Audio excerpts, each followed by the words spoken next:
मनेन्द्रगढ़ जिला प्रशासन डाले खड़गवा में निकाले गए इस मतदाता जागरूकता रैली।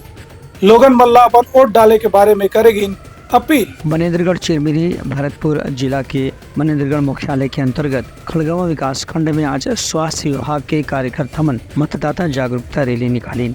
ये रैली है विकास खंड मुख्यालय से शुरू होकर के नगर के मुख्य मार्ग से गुजरे के बाद वापस विकास खंड कार्यालय में संपन्न हुई। ये मौका में मितालीन आंगनबाड़ी कार्यकर्ता और दूसर स्वास्थ्य कर्मी मन स्थानीय ग्रामीण मतदाता मन से संपर्क करी और मन लोकतंत्र के महत्व के बारे में परिचित कराई। कार्यकर्ता मन के कहना रही है कि लोकतंत्र ला यदि मजबूत बनाना है तो हर व्यक्ति ला मतदान के अधिकार के प्रयोग करना जरूरी है। निर्वाचन आयोग घलो इधरी के चुनाव में 100% मतदान के लक्ष्य रखे है। इला दिखत गवई गाँव के इलाका में खास तौर से लोगन मन में मतदान करे बर उत्साह भी देखे बर मिलत है। इनमें युवा कार्यकर्ता मन के अलावा सियान और महिला मन घलो शामिल हुई। एमन ला कार्यकर्ता मन अलग अलग नारा लगा करके वोट डाले बर उत्साहित करीन और मन से शपथ घलो लिवाइन। ब्यूरो रिपोर्ट उटलंघा न्यूज।